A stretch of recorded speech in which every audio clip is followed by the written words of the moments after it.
ಶ್ರೀ ಜಗದ್ಗುರು ಪಂಚಾಚಾರ್ಯ ಪ್ರಸಿದ್ಧಂತು ಶ್ರೀ ಲಿಂಗೈಕ್ಯ ಎಸ್.ಆರ್. ಕಾಶ್ಯಪ್ನವರ ಪ್ರತಿಷ್ಠಾನ ಇಳಕಲ್ ಇದರ ಅಡಿಯಲ್ಲಿ 23ನೇ ಪುಣ್ಯಸ್ಮರಣೆಯ ಸಮಾರಂಭ.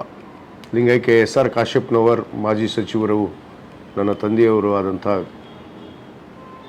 ಅವರ ಒಂದು 23ನೇ ಪುಣ್ಯಸ್ಮರಣೆಯ ಕಾರ್ಯಕ್ರಮ ಇದೇ ತಿಂಗಳು 22ರಂದು, ಜೂನ್ 22ರಂದು ಇವತ್ತು ನಾವು ಪ್ರತಿ ವರ್ಷದಂತೆ ಈ ವರ್ಷವೂ ಕೂಡ ಅಧಿಕೃತವಾಗಿ 23ನೇ ತಾರೀಕು ಅವರ ಒಂದು ಪುಣ್ಯಸ್ಮರಣೆಯ ಸಮಾರಂಭ ಈ ನಾಡಿನ, ಈ ಪ್ರಪಂಚದ ಜಗದ್ಗುರುಗಳಾದಂಥ ಶ್ರೀಮದ್ ಕಾಶಿ ಜಗದ್ಗುರುಗಳು ಹಾಗೂ ಶ್ರೀಮದ್ ಶ್ರೀಶೈಲ ಜಗದ್ಗುರುಗಳು ಹಾಗೂ ಶ್ರೀಮದ್ ಉಜ್ಜಯಿನಿಯ ಪೀಠದ ಜಗದ್ಗುರುಗಳ ಒಂದು ದಿವ್ಯ ಸಾನ್ನಿಧ್ಯದಲ್ಲಿ ಮತ್ತು ಈ ನಾಡಿನ ಎಲ್ಲ ಹರಗುರು ಚರಮೂರ್ತಿಗಳ ಒಂದು ನೇತೃತ್ವದಲ್ಲಿ ಮತ್ತು ಈ ನಾಡಿನ ಅನೇಕ ಜನಪ್ರತಿನಿಧಿಗಳ ಒಂದು ಅತಿಥಿಯ ಸಹಯೋಗದೊಂದಿಗೆ ಈ ಒಂದು ಸ್ಮರಣೆ ಕಾರ್ಯಕ್ರಮ ಕಳೆದ 23 ವರ್ಷಗಳಿಂದ ನಿರಂತರವಾಗಿ ನಡೆದು ಬಂದಿದೆ.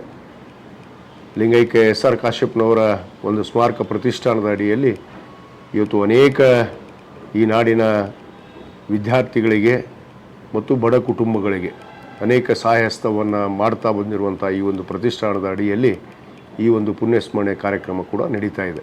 ಅದರ ಜೊತೆಗೆ ಪ್ರತಿ ವರ್ಷ ನಮ್ಮ ಹುನಗುಂದ ಮತಕ್ಷೇತ್ರದ ಹುನಗುಂದ ಹಾಗೂ ಇಳಕಲ್ ತಾಲೂಕಿನ ಏನು ಅವಳಿ ತಾಲೂಕಿನ ಈ ಒಂದು ಕಾರ್ಯಕ್ರಮದಲ್ಲಿ ವಿಶೇಷವಾಗಿ ನಾವು ಪ್ರತಿಭಾ ಪುರಸ್ಕಾರವನ್ನು ಕೂಡ ಏರ್ಪಡಿಸ್ತೇವೆ. ಏನು SLC ಮತ್ತು ದ್ವಿತೀಯ PUC ವಿದ್ಯಾರ್ಥಿಗಳ ಒಂದು ಪ್ರತಿಭಾ ಪುರಸ್ಕಾರ ಕೂಡ 22ರಂದು ಈ ನಾಡಿನ ಹೆಸರಾಂತ ಪೂಜ್ಯರಾದಂಥ ನಮ್ಮ ಇಳಕಲ್ ಶ್ರೀಮಠದ ಶ್ರೀ ಗುರುಮಾಂತ ಸ್ವಾಮಿಗಳ ಒಂದು ಸಾನ್ನಿಧ್ಯದಲ್ಲಿ ಮತ್ತು ಬಸವಲಿಂಗ ತೀರ್ಥ ಮಹಾಸ್ವಾಮಿಗಳ ನೇತೃತ್ವದಲ್ಲಿ ಮತ್ತು ನಮ್ಮ ಇಳಕಲ್ಲಿನ ಸಜ್ಜಾದಿ ನಸೀದರಾದಂಥ ಹಜರತ್ ಸೈಯದ್ ಶಾ ಮುರ್ತುಜಾ ಖಾದ್ರಿ ಒಂದು ಪೂಜ್ಯರ ಒಂದು ಫೈಸಲ್ ಪೂಜ್ಯರ ಒಂದು ಸಾನ್ನಿಧ್ಯದಲ್ಲಿ ಈ ಒಂದು ಕಾರ್ಯಕ್ರಮ ಇವತ್ತು ನಡೀತಾ ಇದೆ. ಅದಕ್ಕೆ ನಾಡಿನ ಎಲ್ಲ ನಮ್ಮ ಕಾಶ್ಯಪ್ನವರ ಕುಟುಂಬದ ಅಭಿಮಾನಿಗಳಿಗೆ ಮತ್ತು ವಿಶೇಷವಾಗಿ ನಮ್ಮ ತಂದೆಯವರ ಸ್ನೇಹಿತರಿಗೆ, ಬಂಧು ಬಳಗದವರಿಗೆ ಮತ್ತು ವಿಶೇಷವಾಗಿ ಹುನಗುಂದ ಮತಕ್ಷೇತ್ರದ ಎಲ್ಲರಿಗೂ ಕೂಡ ನಾನು ವಿನಂತಿಸಿಕೊಳ್ಳುತ್ತೇನೆ.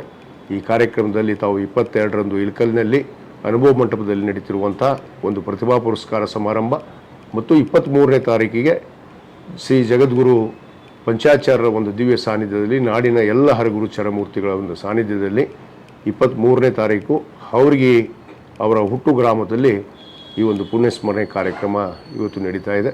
ಅದಕ್ಕೆ ತಾವೆಲ್ಲರೂ ಬಂದು ಭಾಗವಹಿಸಿ ಈ ಕಾರ್ಯಕ್ರಮವನ್ನು ಯಶಸ್ವಿಗೊಳಿಸಬೇಕು ಅಂಥೇಳಿ ನಾನು SRK ಪ್ರತಿಷ್ಠಾನದ ಅಧ್ಯಕ್ಷನಾಗಿ ತಮ್ಮಲ್ಲಿ ನಾನು ವಿನಂತಿ ಮಾಡ್ಕೋತೇನೆ.